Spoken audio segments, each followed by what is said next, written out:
Oi, meu lindo. Oi, Tudo bem?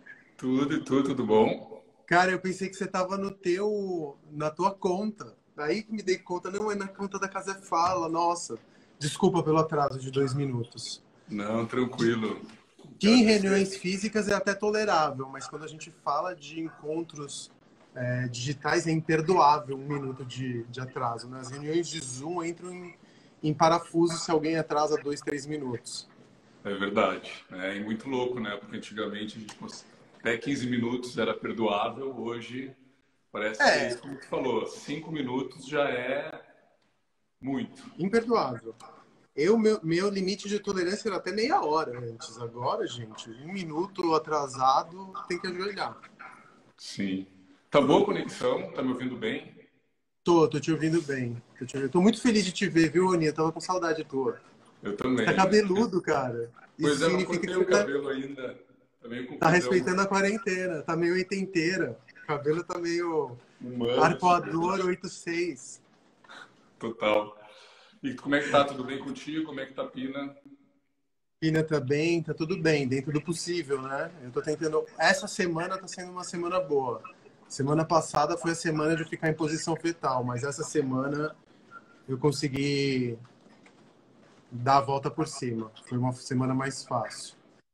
A Paty está aqui com a gente. Te amo, Paty. Obrigado por você possibilitar esse encontro. Total, Paty, brigadão pelo convite e esse trabalho aí que a Casé Fala está montando é muito legal, né? Essa questão de conexões humanas, né? Colocar pessoas para conversarem sobre temas, acho que é uma contribuição, uma colaboração super importante nesse momento. E eu queria contar para todo mundo que está aqui com a gente que, antes de mais nada, o Rony é um dos profissionais que eu mais admiro no mercado. Tem uma experiência enorme em ajudar empresas a sair de dúvidas existenciais, né, Rony? Tento, Sabe né? muito de cultura de empresa. É um cara que eu admiro há muito tempo, porque ele consegue separar o sinal do ruído e sugerir que esse sinal seja amplificado dentro do âmbito de uma empresa. E até a gente teve a oportunidade de trabalhar recentemente na C&A, né? No conselho de marca da C&A. A gente teve juntos em algumas reuniões e foi um tesão trabalhar com você. Estou Total, feliz de estar aqui falando contigo. eu também muito contente pelo convite com a Paty. A Paty perguntou quem é que eu gostaria de falar. Eu falei, pô, o Facundo seria ótimo. Um cara que eu admiro muito, desde a época do Vegas, né? Ser um cara que sempre teve, né, uma sensibilidade muito absurda para o pulso, né, da cultura, dos acontecimentos. Muita gente até não sabe, mas quando a Box lançou o Low Sumerism, que era um convite às pessoas, né, diminuírem o seu ritmo de consumo e repensar, né, sobre o consumismo e enxergar o consumismo como uma doença, enfim, como algo que é fora do nosso equilíbrio. A inspiração do Los Sumers nasceu de uma conversa com o Facundo, né? Eu não sabia. A gente tinha feito tinha participado de um trabalho, um trabalho com uma marca. A gente saindo de lá e ele me disse: pô, Rony, estou repensando toda a minha vida, desde as minhas viagens, as roupas que eu compro, a maneira com que eu gasto meu dinheiro. Estou tentando ter uma vida mais simples possível. E eu vi aquilo como um despertar de uma consciência muito interessante e como algo aspiracional. Voltei para box na época, contei para todo mundo, olha, gente, eu acho que tem um cool aí, tem um movimento bacana e que desperta ao mesmo tempo uma nova consciência. Muito antes de sair o vídeo sobre minimalismo e tudo, né, aquele vídeo mais comercial sobre aquela visão de consumo sobre minimalismo. E eu contei, olha, eu conversei com o Facundo, ele falou que não só compra roupa básica, que está super uma diretriz muito racional e menos em cima de moda e coisas assim. E aquilo foi o nascimento, de fato, do Low Summers, que foi uma tendência nossa que a gente desenhou em 2014. E parece que voltou com tudo em 2020, né? Pois é, Porque né? agora eu acho que, né, a Covid é, na verdade, um grande túnel que tem um raio de entrada e um raio de saída. Então, tudo que está atravessando esse túnel, eu acho que se acelera na saída desse túnel daqui a, sei lá, 6 meses, um ano, não sei quanto tempo vai demorar para a gente sair disso. E eu acho que falar de uma relação mais consciente com relação ao consumo é um tipo de comportamento que que eu acho que não volta atrás. Até um pouco por conta da crise que a gente vai viver, né? Acho que a crise vai deixar sequelas tão psicológicas tão duras quanto a quarentena. Então a gente vai passar por uma das crises, eu acredito que vai ser uma das piores crises que a minha geração viu. E Eu acho que com nesse certeza vai sentido, ser a pior crise que a nossa geração viu. Eu acho que com e nesse certeza vai ser. sentido, eu li o artigo que você escreveu e até queria falar sobre política e consumo, que eu acho que seria um assunto que eu queria entrar já com você para a gente aproveitar o máximo possível essa live para eu aprender contigo também. Não. O meu tipo de empreendedorismo, eu acho que você tem nas regras dos negócios, como você tem a física clássica e a física quântica, e você tenta encontrar uma lei que junte essas duas físicas, você tem o negócio grande, que é a corporação, e você tem o empreendedorismo, fazendo um paralelo meio tosco, física clássica e física quântica. Dentro do empreendedorismo, a gente já está falando há muito tempo de politização de consumo, de humanização de voz. A gente está falando já há muito tempo sobre impressão de um ethos na produção, até na relação consumidor-produtor ser mais nivelada, horizontalizada, e você construir uma rede que seja intermediada, que tenha como eixo central o produto, estetização e tudo mais.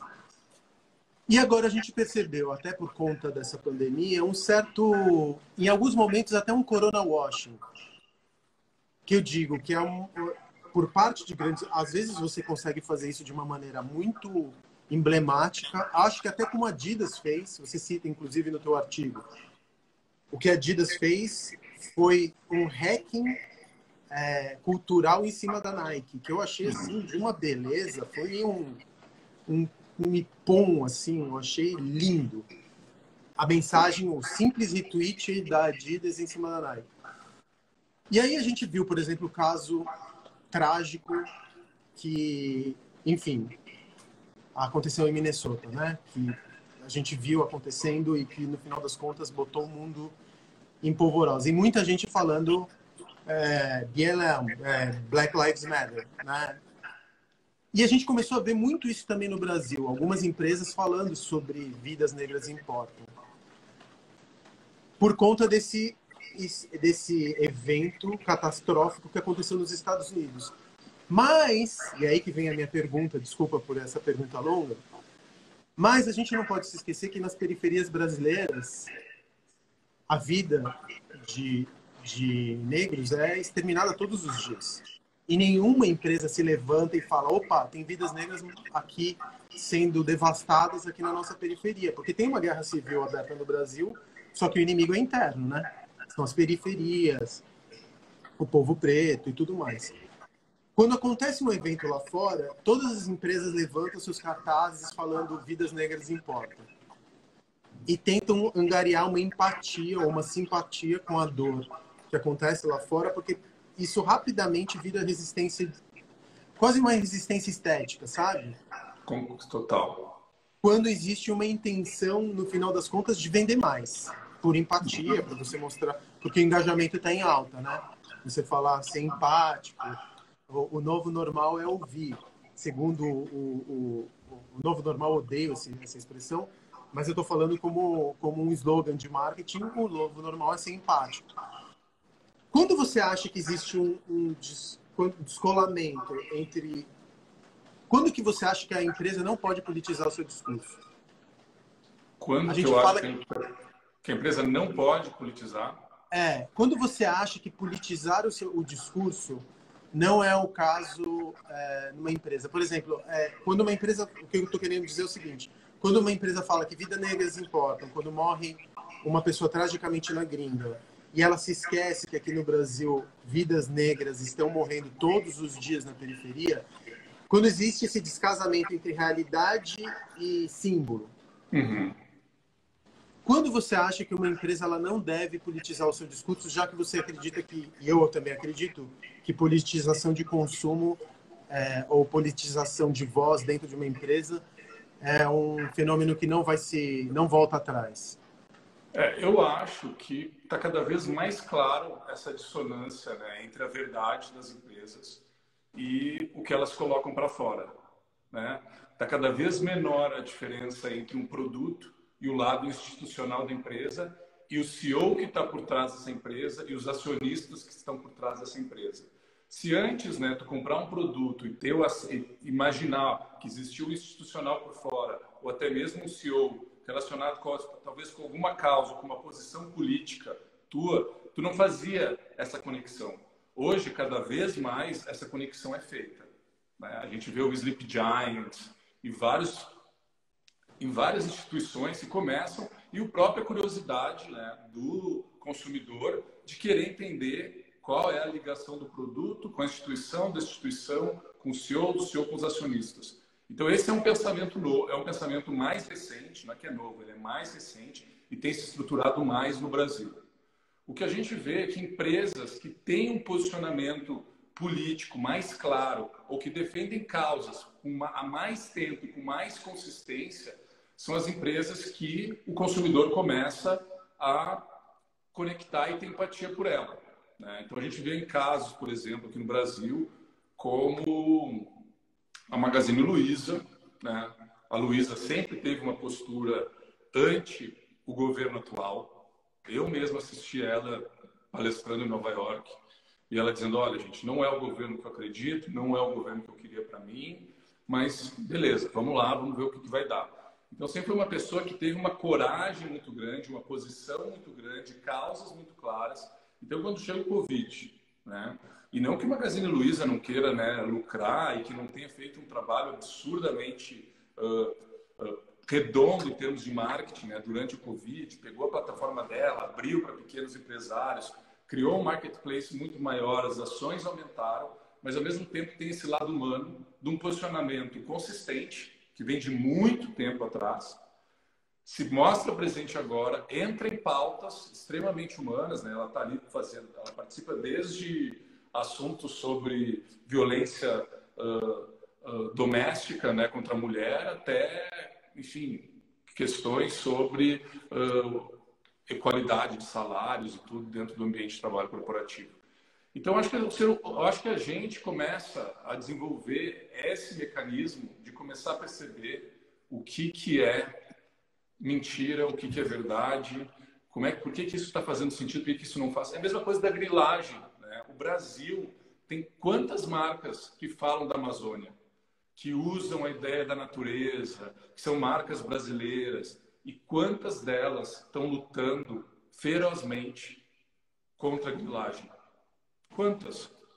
Me diz um case de alguém que veio o CEO, que veio a empresa, veio, sabe, pressionar para tirar o ministro do Meio Ambiente, porque, nos Estados Unidos, porque o Trump tirou o benefício de um parque em Utah, tirou o benefício de financiar o parque, a Patagônia foi lá e processou o Trump, entendeu? Entrou com uma acusação de violação do patrimônio público, porque lá o cara já tem uma consistência em cima disso e existe uma verdade nessa conexão. Para mim, aqui ainda existe essa dissonância e tem muito ainda que ser melhorado. Assim.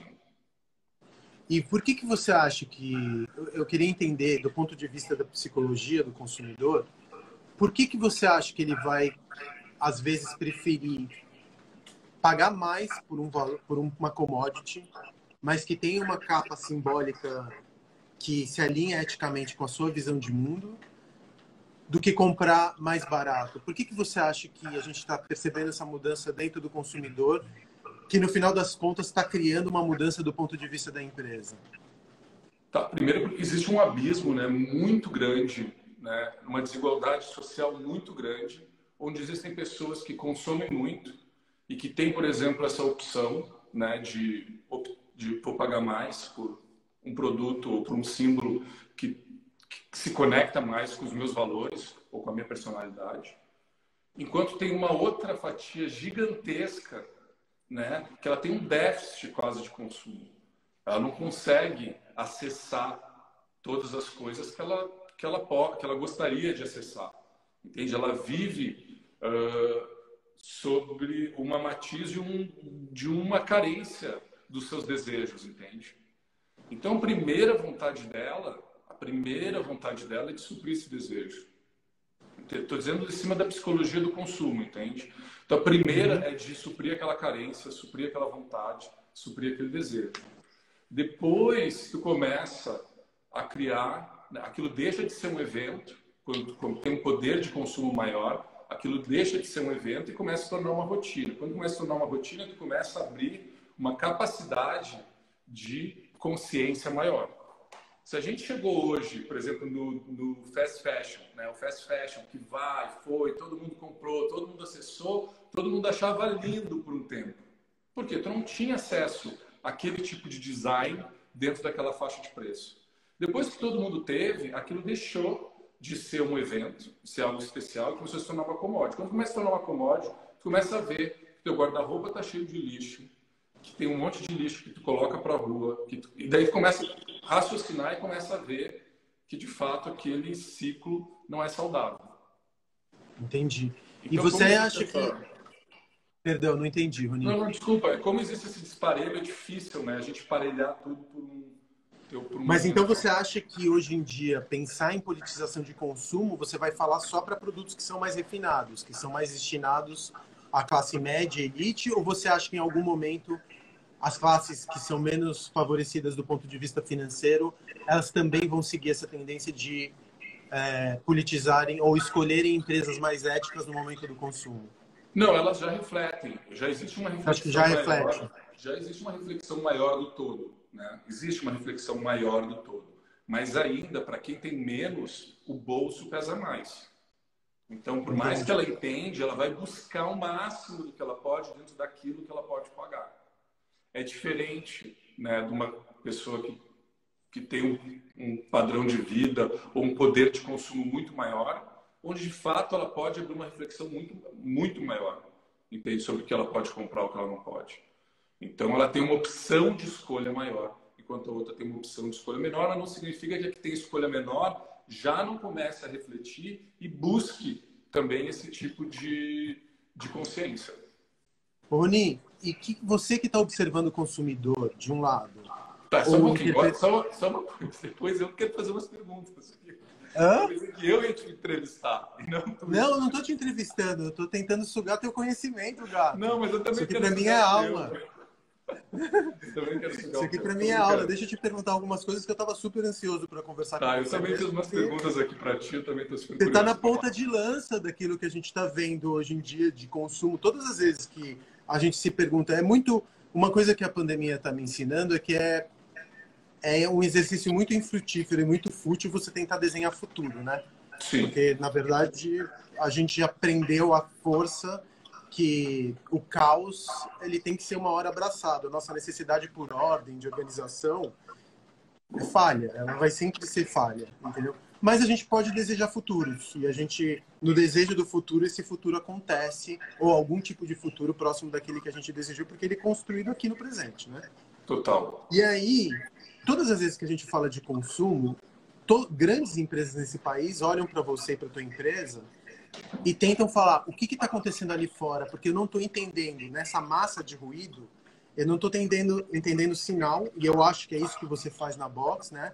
É procurar os sinais que precisam ser amplificados e que vão apontar para um futuro de cultura, de consumo e tudo mais. Você deve ter lido material para um caralho nessa pandemia. Se eu estou lendo muito... Imagina o quanto você não está lendo para tentar extrair algum sentido de tudo isso. De tudo que você leu agora, o que você acha que vai acontecer com o consumo pós-Covid? O que você diria que são direções de consumo que provavelmente vão acontecer? Por exemplo, uma austeridade de consumo. Você falou de política uma politização do consumo. A gente poderia dizer que as pessoas vão procurar, talvez, experiências com narrativas menos complexas e voltar ao clássico, ao conforto. Talvez a gente já tinha visto o minimalismo, talvez o minimalismo não enquanto corrente estética, mas uma simplificação de consumo. Me conta, o que você está enxergando? O que você aprendeu durante essa pandemia, as leituras que você fez, que você acredita que vão ser sinais que vão se concretizar pós-Covid? Uhum.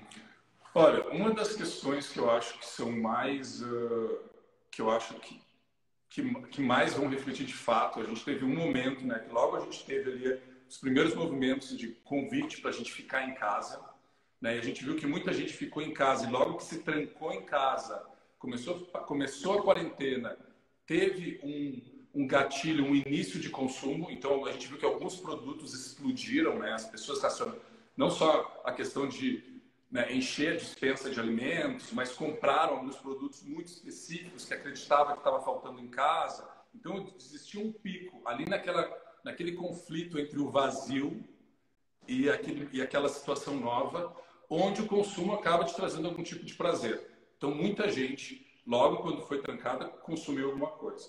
Daí, Desculpa te interromper.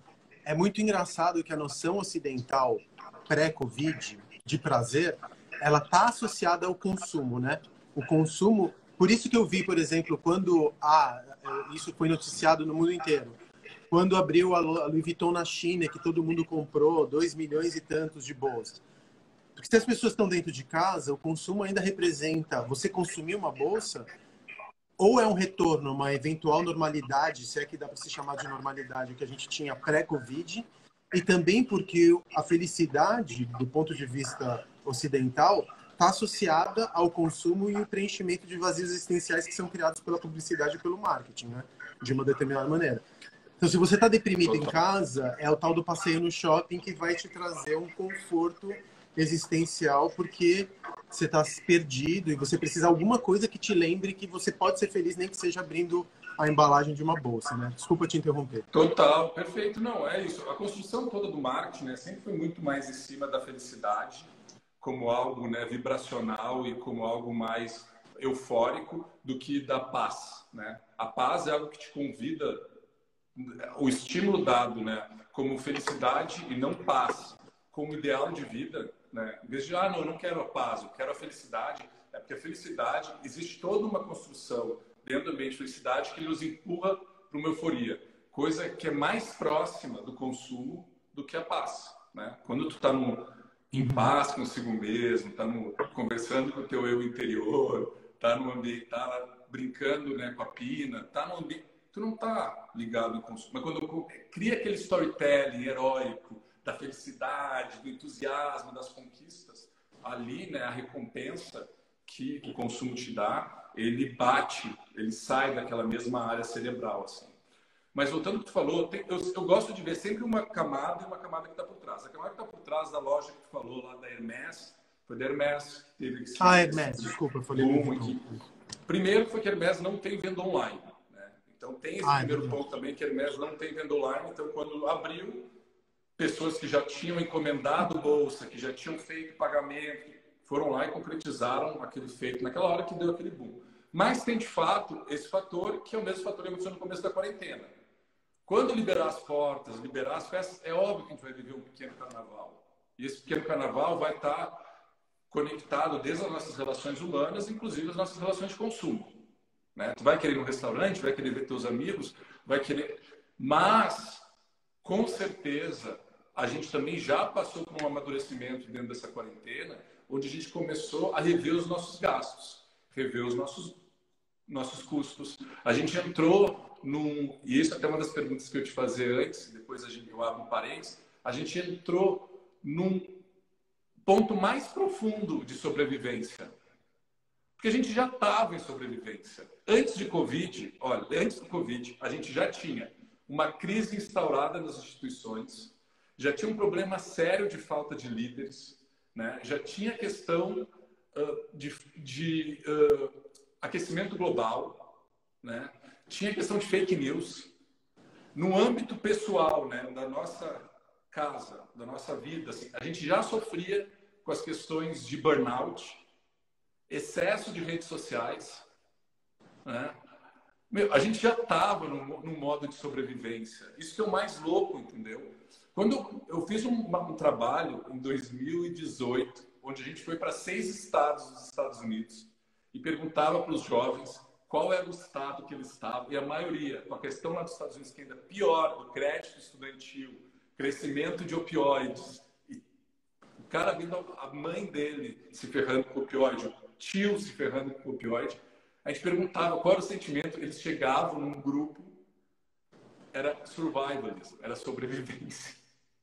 Então vem o Covid, e o Covid, pá, nos coloca numa camada de sobrevivência ainda mais profunda, né? E que nos ajuda, e que a gente começa a pensar, o que eu estou gastando, onde eu estou trabalhando, como é que o dinheiro que eu estou gastando, que eu estou custando para ganhar, como é que eu estou gastando. Então eu vejo um dos movimentos grandes, até uma pesquisa que a Vox fez com a McKinsey, agora recente, fala muito desse consumo da precisão, sabe? A gente vai começar a ir para um consumo muito mais preciso depois dessa epifania, depois desse pequeno carnaval. Eu acho que esse é um dos momentos importantes, assim. Agora, até você falando sobre isso, eu entendo porque para uma classe média ou uma elite que pode escolher, politizar o consumo vai ser tirar mais valor do preço, né? Porque quando você politiza o consumo, tem uma camada abstrata em torno do produto, ninguém politiza o consumo por causa da política em si, mas é porque se sente feliz, porque isso reforça a imagem que as pessoas têm de si mesmas, né? É muito Exato. egóico você politizar o consumo, porque você também olha e fala assim, eu quero também defender a Amazônia, eu sou também a favor dos povos indígenas, ou eu também sou contrário ao racismo. Então, politizar o consumo não fala sobre a empresa, traz uma recompensa química cerebral sobre quem é você.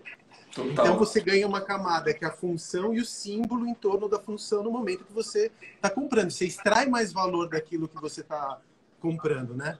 E agora essa chave que você disse me destravou. É lógico, as pessoas vão comprar coisas que são... Já compravam coisas que tinham dimensão simbólica. Mas a dimensão simbólica agora é acrescentada de uma dimensão política que fala sobre elas mesmas e fala sobre a sua função no mundo, né? Muito foda Total. isso. Que mais que você Isso, na está vendo verdade. que você acha que vai virar? Esse ponto que você falou, só que eu acho que é super importante, que assim, a gente sempre comprou símbolo, né? Sempre, sempre, sempre comprou símbolo. Tem um dos cases de estudo que é o mais famoso, que é de um cara que é polêmico, mas eu adoro esse case, acho que sempre ilustra muito bem a importância do símbolo, é do Clotaire Rapaio, em cima de Pantene, né? Que foi, no final dos anos 70, início dos anos 80, Pantene era a quinta marca mais vendida no mundo, né? A quinta.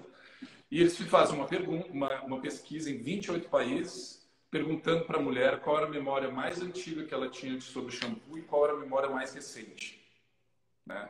Então, naquela época, a mulher dizia, olha, a memória mais antiga que eu tenho de shampoo é eu com 5 anos, 4, minha mãe lavando meu cabelo, depois me enxaguando, cuidando para a espuma não cair no olho, secando, me dando um beijo, dizendo, agora tu está pronta.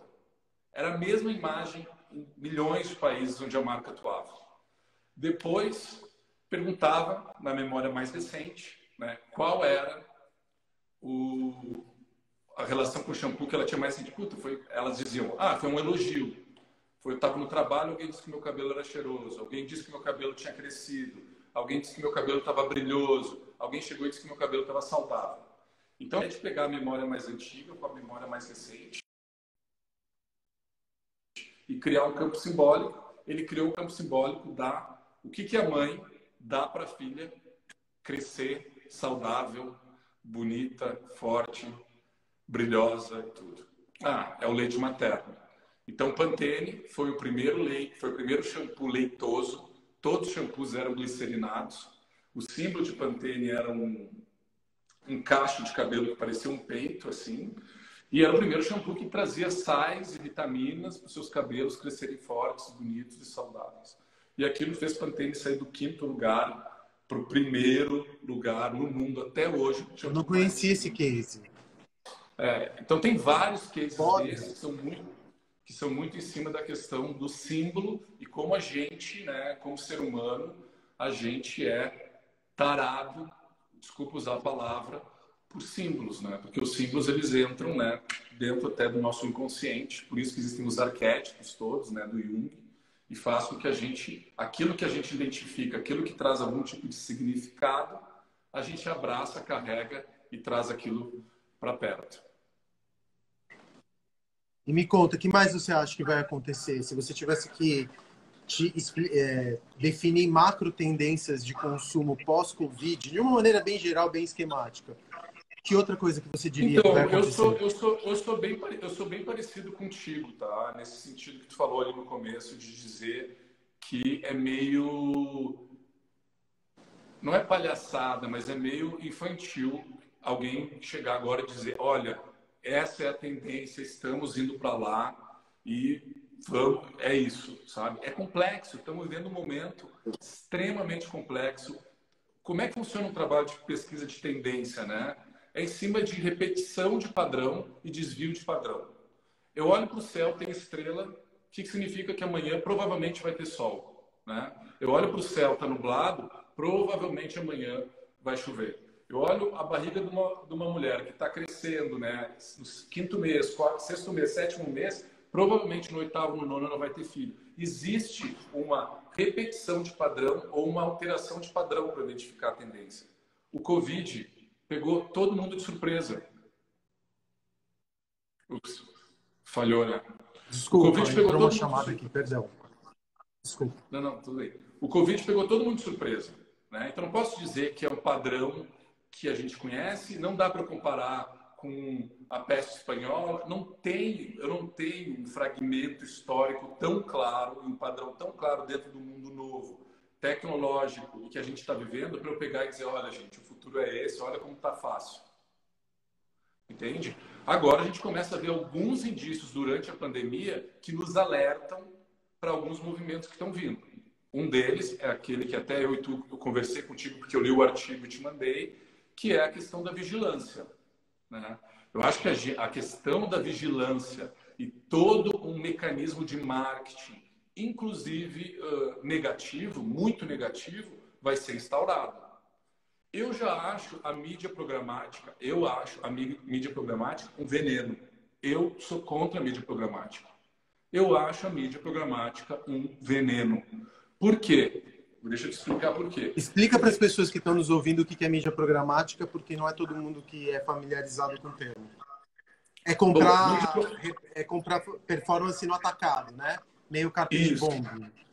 Eu compro a mídia, né? Eu não sei exatamente onde que ela vai ser. Eu que estou comprando a mídia, eu quero que, no momento que tu buscou interesse de algum assunto na internet, ou tu entrou no meu site, ou tu viu um produto meu, a partir dali, a tua navegação, por onde tu vai, a minha mídia vai te seguir para ficar te mandando aqueles impactos para te pegar no momento fragilizado, tu lá clicar e comprar. Né? Então, assim, Funciona, Rony? Funciona, né? Em termos de venda, Sim, muito. muito. Gente, a mídia programática, ela dividiu o mercado de marketing em dois. E cresce cada vez mais. A mídia programática hoje é 50% da verba de mídia de muito das empresas. Em alguns casos, 82% de toda a verba de comunicação vai para a mídia programática. Porque ela te traz uma segurança de performance, né? Exato, ela te traz números, KPIs e segurança de performance. Né? Não Mas sabia disso. tem um exemplo que eu vou te dar que é o seguinte. Era do rádio, né? Surgiu a era do rádio. O que tu ganhava e o que tu recebia em troca? Né? Tu ganhava música, né? Muito louco isso. Antes do século XIX, tu ouvia tua música favorita 4 vezes na vida. Quando uma orquestra, uma banda vinha na tua cidade e tocava aquela música. Quando surge a era do rádio, tu começa a ouvir música e notícias, né? A hora que tu quiser, tu ligava o rádio e ouvia aquilo. Pedia por telefone. O que tu dava? Dava a tua atenção. O que tu ganhava em troca? O entretenimento, e eles te atochavam uma propaganda. Certo? Depois a gente entra na era da televisão. Era da televisão. Putz, que legal, ter filmes, notícias, entretenimento, receita com a Ana Maria Braga, tudo maravilhoso. O que tu dava? A tua atenção. O que tu recebia em troca? Merchandising, propaganda. Teve uma época até que tinha propaganda subliminar, viram que aquilo era extremamente antiético. Né? Numa época parecida, onde a regulamentação não acompanhava a velocidade da tecnologia, mas viram aquilo, baniram, ótimo, beleza. Daí a gente entra num campo hoje que é da internet, né? Da sites de busca, como Google, redes sociais, site de busca, tu põe teu interesse ali, olha, quero falar sobre moto, quero falar sobre vida noturna, quero saber sobre não sei o quê. O que acontecia? Ele te dá a informação, ele te manda o que tu está procurando em termos de conhecimento. O que tu recebe em troca? Propaganda, certo? Tu mostrou a tua afinidade, ele vai te mandar uma propaganda exatamente em cima da tua afinidade. Da tua afinidade. É uma inversão, né? É uma inversão. E é mais entrando cada vez num lado mais fácil de te pegar. Redes sociais. Eu começo a conversar contigo, a gente começa a trocar um assunto, o que acontece? Começa a vir propaganda em cima do que a gente conversa, né? Fechou? Entramos no Covid. Vigilância, né? Vigilância é a ordem da vez. O que eu digo de vigilância? São todos os maquinários, todos os dispositivos de troca de informação que permite que eu vigie os teus dados, né? Então ninguém nem se tocou, mas todo mundo começou a fazer Zoom, começou a entrar em sites de... Imagina, questões de... secretas da tua empresa, da minha empresa, estão dentro de uma plataforma de uma outra empresa. Quero fazer uma provocação. Porque eu sei onde você vai chegar, já vou te provocar agora. Tá. Quando a gente... É a diferença de como a Covid está sendo combatida no Oriente e no Ocidente. No Oriente existe uma datadura, né? Porque você tem um Estado forte que controla essa população via associação espúria entre empresas e Estado, e começa a conseguir fazer, enfim, contact tracing e tudo mais, mas porque o valor da liberdade, que é uma liberdade que não existe, ela só existe no campo do marketing, assim como a democracia aqui no Ocidente é uma democracia muito frágil, e a liberdade também é muito frágil, porque ela é condicionada dentro do capitalismo a ter dinheiro e escolha, né? A liberdade para o capitalismo é a liberdade de escolha de produtos, certo? É uma liberdade frágil se você for pensar nos pré-socráticos, enfim. Assim como a democracia também é uma democracia frágil, porque o início da democracia funcionava em polis, em cidades muito pequenas, e não em megalópolis e países com centenas de milhões de habitantes. Então, aqui no Brasil, a gente percebe isso muito bem, ou na gringa, ou nos Estados Unidos, o individualismo e a liberdade são valores supremos. Exato. No Oriente, é a nação ou o coletivo. A gente tem muita dificuldade, muita estranheza em colocar um rosto, porque o rosto apaga, uma máscara, porque a máscara apaga a tua identidade do rosto. Enquanto os orientais, por conta, inclusive, do passado recente de combate a pandemias, usam com muita naturalidade a máscara. Só que a gente vê os números do que aconteceu, quantas mortes foram evitadas no Oriente. E as mortes que a gente está tendo, que são horrorosas, a gente vê agora que a direita mata, né? Falar que um olhar, o conservadorismo e a direita mata, já não é mais abstrato. Você tem dados, né? Brasil e Estados Unidos têm governos mais à direita, mais conservadores, e efetivamente eles estão ali, infelizmente, entre os dois, entre os maiores, os países de direita. A Rússia também, que tem governos de direita, tem nessa relação mórbida maior quantidade de mortos por conta de Covid. Se você tem um valor que é abrir mão da sua individualidade via dado e te salva a vida, qual que é o limite entre a liberdade e a privacidade? Bom, essa é e a vida é o valor supremo da sociedade contemporânea. Bom, essa é exatamente a pergunta que eu ia te fazer. Por que isso? Na verdade, é de verdade. Porque a gente está chegando num momento que a gente precisa parar e refletir. Porque o ponto é exatamente isso que tu falou. É que eu acho que agora tu já trouxe a reflexão antes de eu criar a ponte só para o pessoal entender. Não, perfeito, incrível. Eu só quero fazer a ponte para o pessoal entender o ponto que tu chegou. A questão é essa. A gente agora entra num ambiente extremamente vigiado. Esse ambiente extremamente vigiado não significa só, gente, câmeras nas ruas, mas é isso. É a telemedicina, onde eu consigo acompanhar saber todo o teu diagnóstico, todas as tuas questões, traquear toda a tua questão da tua saúde. Todos os dispositivos que vão ter hoje, né, num shopping, é a mesma coisa, eu vou num shopping, hoje o shopping vai saber a minha temperatura. Eu estou entrando no shopping, o shopping sabe a minha temperatura. Na China, ele vê que eu estou com febre e manda eu para casa, e me tranca em casa, e coloca um drone me vigiando. No Brasil, ele me manda para casa e eu recebo uma mensagem do Doutor Consulta para te oferecer uma propaganda para tu agora curar a tua gripe. E é isso, né? A troca dentro dessa individualidade é a gente viver no impacto sobre, de novo, o universo corporativo conseguindo, né, extrair informação e tentar te capturar o teu pocket a todo vapor. Porque é essa a intenção, né? Então, a troca está indo para uma cidade, num ambiente extremamente vigiado, onde a gente vai ter... Qual é o lado positivo? Puta, descentralização da educação, descentralização da medicina, questão de solução de assassinatos, questão de questões de multa de trânsito, de qualquer coisa a gente vai conseguir ter um tracking total. Mas para onde vai o nosso lado privado pessoal? Mas eu acho que são 3 chaves que eu descobri, 3 perguntas que são muito, muito importantes nessa. Porque você encontrar uma pergunta, para mim, é um dos motivos de eu estudar. Eu quero encontrar perguntas que eu não tenho resposta. É muito fácil quando você faz perguntas cuja resposta você tem na ponta da língua só para mostrar que você sabe a resposta. Tem perguntas que são insolúveis para mim, que a pandemia me trouxe. A primeira pergunta é: como ser antifascista sem ser violento? Eu fui estudar, eu juro, tentando responder essa pergunta, eu fui estudar como surgiu o fascismo no Mussolini no começo do século XX, lá em 1917, se não me engano, na Itália. Se eu me coloco como antifascista, como eu posso não ser violento quando o fascismo ele arvora para si ou arroga para si o direito da violência, o uso da violência? Como conciliar antifascismo e pacifismo? Eu não sei. Eu não acho que seja possível.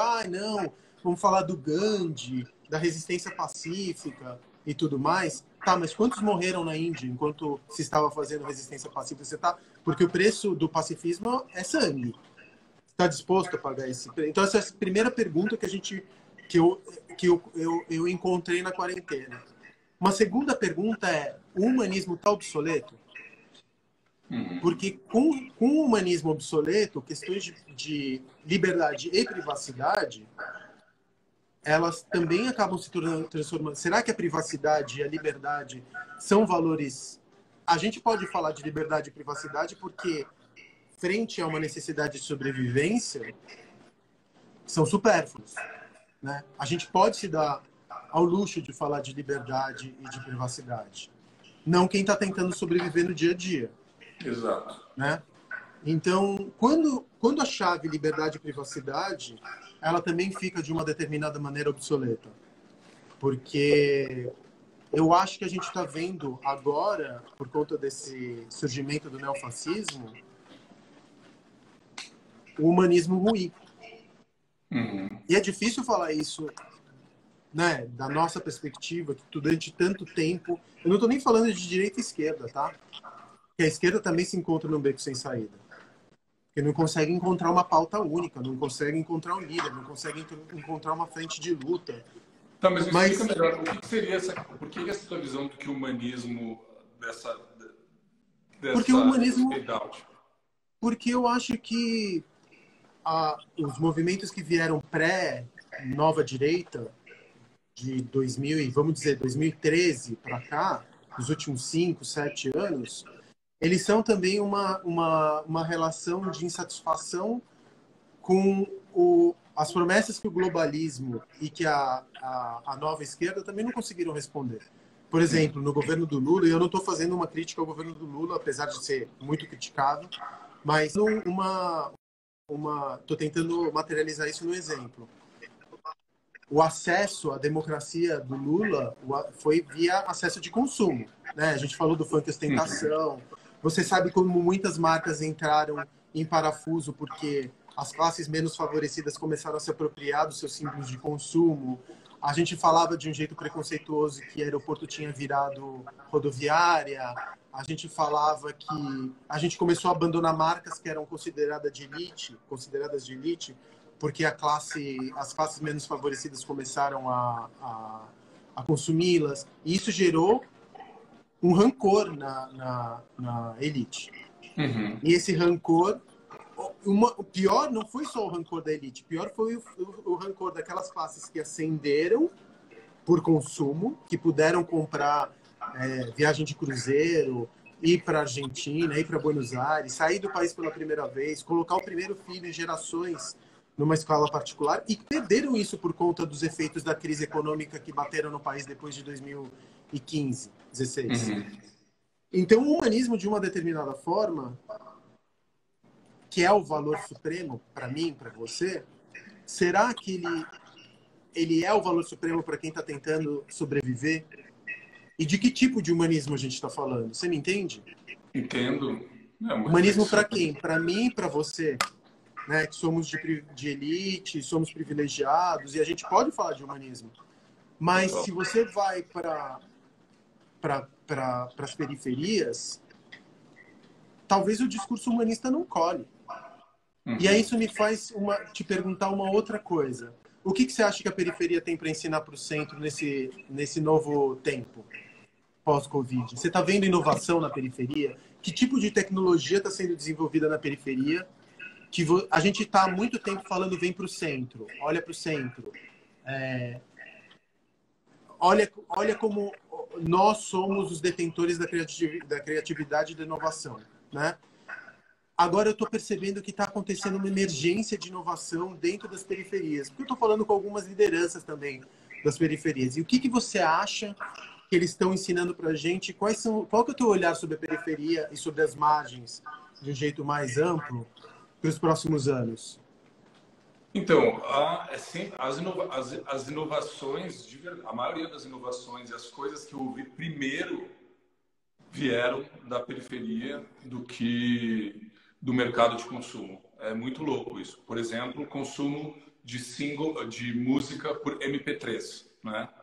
Na periferia, tu ia e botava um disco lá, eles iam e gravavam o MP3 dentro de um CD para ti, né? E depois de muitos anos, a gente foi ver a Apple vendendo música, né, por música e não mais por CD. Tem um monte de caso, e é absurdo. Agora mesmo, a gente viu uma agilidade. Cufa, Desabafo Social, a Monique, Celso, muita gente fazendo um trabalho muito rápido, muito mais emergencial, com questões muito mais inteligentes, inclusive de empreendedorismo, de soluções, de ideia, buscando verba como se fossem editais mesmo, para desenvolver coisas que, enfim, eles têm muito a nos ensinar, porque já vivem também nesse estado de survivalism, de sobrevivência, nasceram nesse estado de sobrevivência. Né? Uma das perguntas que até eu ia te falar é esse poder de adaptação. Né? A gente é muito mais rígido, a gente é muito menos flexível. O privilegiado, ele tem muito mais... Ele tem pavor de sair da zona de conforto, né? Ele vive numa muralha, né, de conforto. Então, essa agilidade, esse wake, todo esse movimento nasce de lideranças, né? Isso também é bem importante. Não dá para a gente também acreditar que, olha, toda a periferia está pronta e desenvolvida, não, porque ela ainda é carente, precisa mais atenção do que qualquer outro em termos de educação e desenvolvimento. Mas existe, de fato, grandes lideranças lá, e essas lideranças são muitas lideranças pontes mesmo, né, que fazem conexões com as bolhas, que conseguem, de fato, trazer uma inovação extremamente importante. Assim. Eu tenho acompanhado e visto muito mais efervescência na periferia do que em Pinheiros, nos Jardins e na Faria Lima, então, menos ainda. Rony, por que a gente não vê as empresas indo até a periferia para minarem ou entenderem consumo a partir de lá? Por que todo mundo quer vender para o centro de São Paulo, todo mundo quer vender para os Jardins, todo mundo quer vender para Pinheiros, e a Quebrada fica relegada a filmes sobre crítica social? Por que as empresas têm tanto medo da periferia? Esse que é meu ponto. Então, assim, já faz uns 10 anos, desde a época do governo do Lula, que hoje já existe um movimento bastante forte do marketing em cima da periferia. Já entenderam a importância Por que exemplo, tem. de quais empresas? Nossa, muito, assim, muitas. Vou te dar um exemplo, por Mas exemplo. isso acontece através dos canais abertos de televisão, mas que usam a periferia como destino final de mensagem? Então, acho que agora são duas perguntas. Uma pergunta é se trazem a periferia para dentro da estrutura para ajudar ela na construção da mensagem. Muito pouco.